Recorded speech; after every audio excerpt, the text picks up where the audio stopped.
Olá pessoal, eu venho aqui mais uma vez para falar sobre um assunto polêmico chamado conversão. O que é a conversão? A conversão, pessoal, para a igreja evangélica é você entrar para uma denominação e lá fazer parte dela.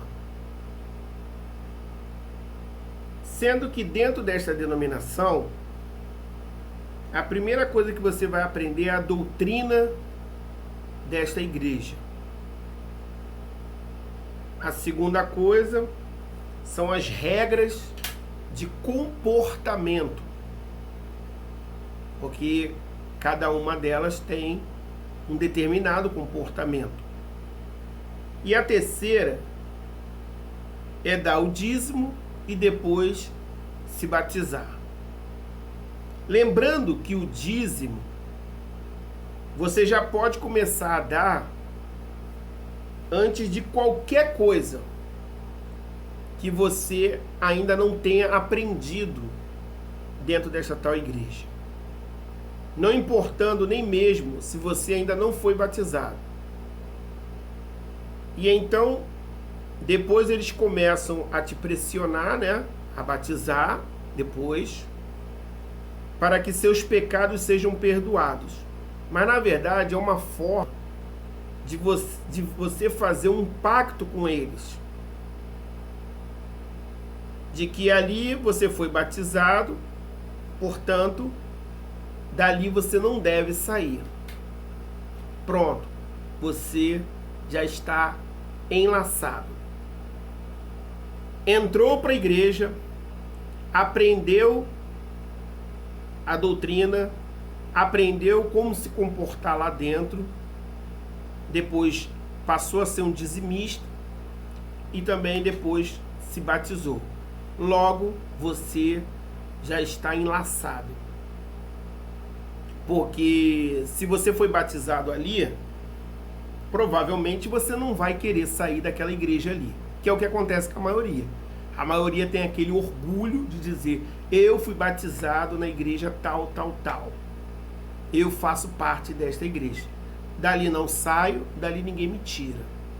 Isso é muito bom para o pastor, porque é uma fidelidade. Você cria um laço, você cria uma fidelidade. E essa fidelidade, para ele, é melhor do que o carnê do baú. Porque aí vai estar garantido de que você vai dizimar mês a mês, ano a ano. E aí, quanto mais ovelha, quanto mais pessoas, né? Número, para ele é melhor. Mais dinheiro dentro da igreja, mais grana nos cofres da igreja. Mas o que eu quero dizer também é o seguinte: não existe conversão. Não existe conversão. Isso é uma grande bobagem. Isso aí foi criado justamente para prender pessoas dentro de uma denominação. Então, se você não tivesse conhecido aquela denominação, você não teria se convertido, Cristo não teria, vamos dizer assim, te alcançado. E outra coisa muito interessante: não somos nós quem aceitamos a Cristo. Não somos nós quem, de uma hora para outra, resolvemos dar uma chance para Deus. Pelo contrário, o súdito nunca pode aceitar o rei. É o contrário, é o rei quem tem que aceitar o seu súdito. Portanto, os filhos de Deus, os escolhidos de Deus, já foram escolhidos antes da fundação do mundo. Eles já foram chamados por Deus antes da fundação do mundo. O que acontece aqui nesta terra é simplesmente o cumprimento daquilo que na eternidade já aconteceu. Porque na eternidade tudo já aconteceu. Deus já sabe quem são os seus, Deus já sabe quem vai morar com Ele, Deus já sabe quem vai viver com Ele eternamente. Não somos nós que entramos para uma denominação da qual nem Deus conhece. Meu Deus do céu, quantas denominações existem no Brasil? Quantas denominações existem na Argentina? Quantas denominações existem nos Estados Unidos? Quantas denominações existem em Portugal, na Alemanha, na Espanha? Você acha que Deus está preocupado com um nome que o homem colocou? Primeiro, que a Igreja de Cristo, ela não tem nome. Ela simplesmente é chamada de igreja. E essa igreja somos nós. É você. Você é a igreja. Você é o templo. Lembrando que Deus disse que Ele não habita em templos feitos pelas mãos humanas, dos homens. Se Deus não habita em lugar feito por mãos humanas, então aonde que Ele habita?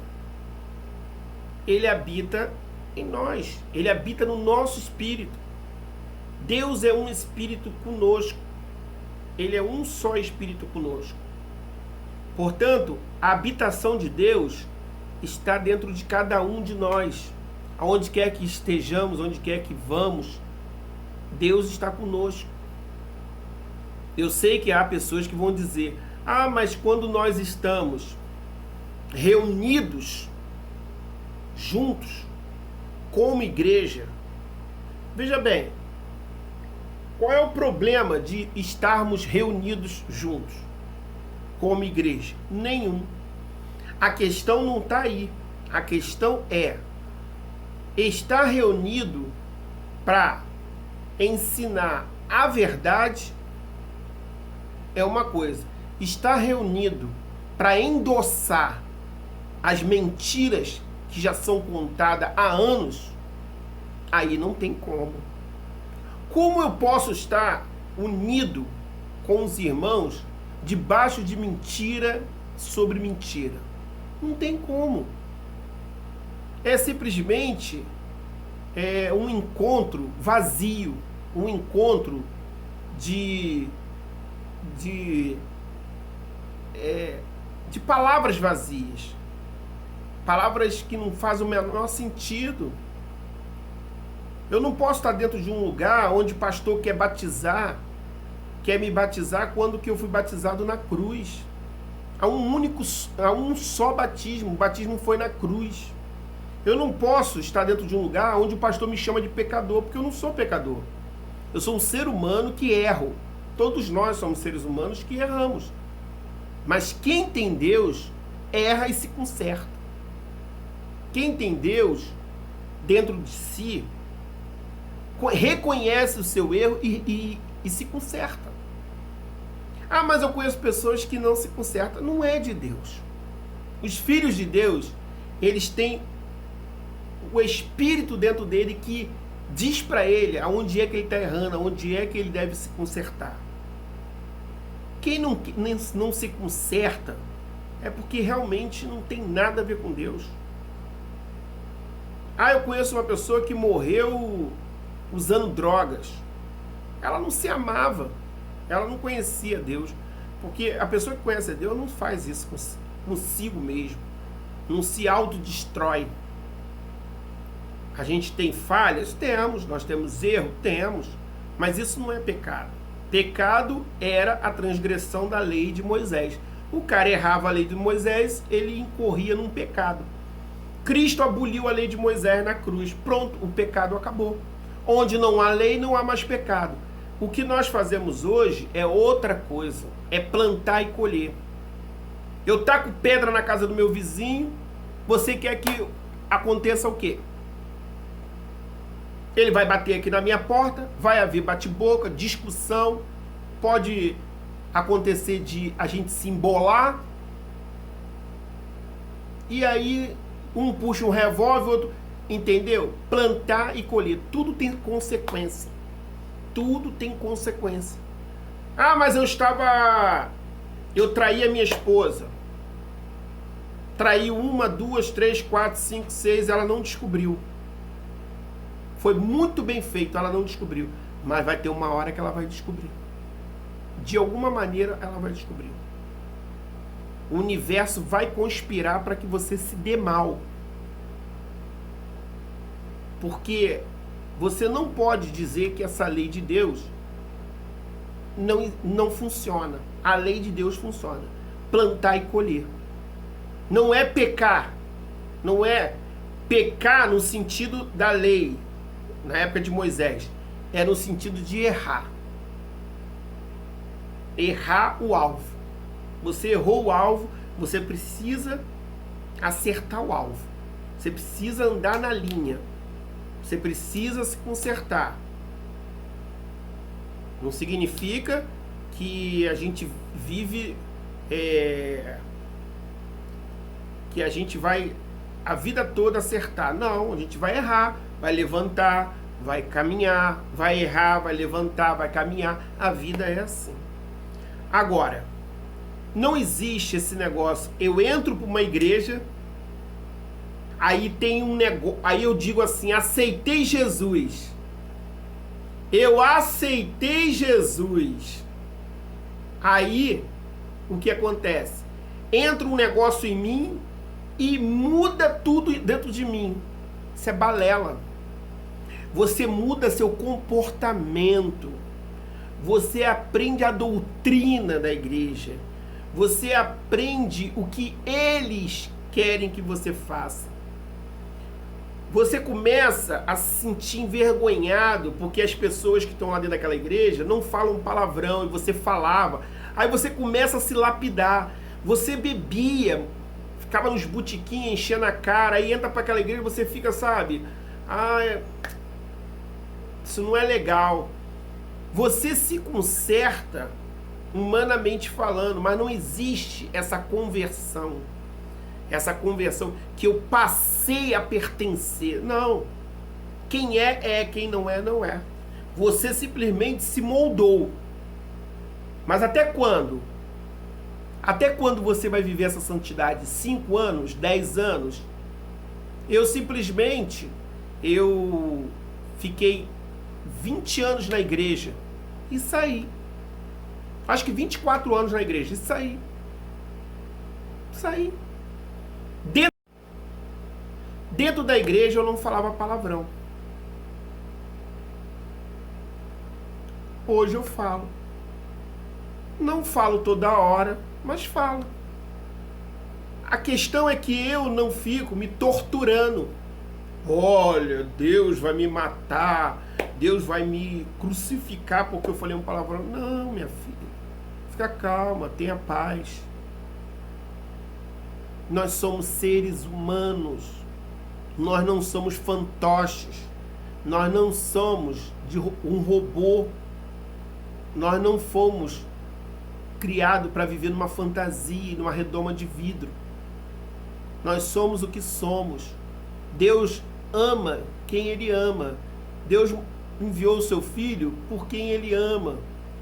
Deus já havia escolhido os seus antes da fundação do mundo. Quem é, quem não é, não é. E quem é? Não faço a mínima ideia. Eu só sei de uma coisa. O nosso espírito testifica com o Espírito de Deus que nós somos filho dele. Você tem convicção que é filho de Deus? Amém. Eu tenho convicção que sou filho de Deus. Amém. Pronto. Se você for filho, você vai viver com ele um dia. Se você não for, simplesmente a sua matéria vai voltar ao pó e você vai simplesmente desaparecer. Agora, eu não vou viver essa vida maravilhosa que Deus me deu preocupado com essas coisas. A única coisa que você deve se preocupar é não fazer mal ao seu próximo, é cumprir com seus deveres, é fazer a sua obrigação, tentar ser um ser humano melhor, tentar fazer o melhor, tentar viver nessa terra como gente e não como monstro. É só isso. E não viver se culpando, porque a culpa, ela te destrói, né? O sentimento de culpa te destrói, vai te corroendo. O medo te paralisa ou faz você correr. Então, não adianta. A nossa vida está na mão de Deus. Seja de quem é bom, seja de quem é ruim. A vida está na mão de Deus. A vida pertence a Deus. O abrir dos olhos pertence a Deus. Tenha paz. Tenha paz. Agora, não venha me dizer que conversão é levantar a mão para o céu e aceitar Jesus. Não é. Não é. Você simplesmente aprendeu novos comportamentos. Aprendeu que não é ruim. Deixando bem claro, os novos comportamentos não são ruins. É muito bom. Mas sem essa mentira de que alguma coisa mexeu aqui dentro de mim que eu mudei. Mentira. Você mudou porque você quis. Eu parei de beber porque eu quis. Senão eu não parava. Não tem Cristo que faz você parar de beber. Não tem Cristo que faz você parar de fumar.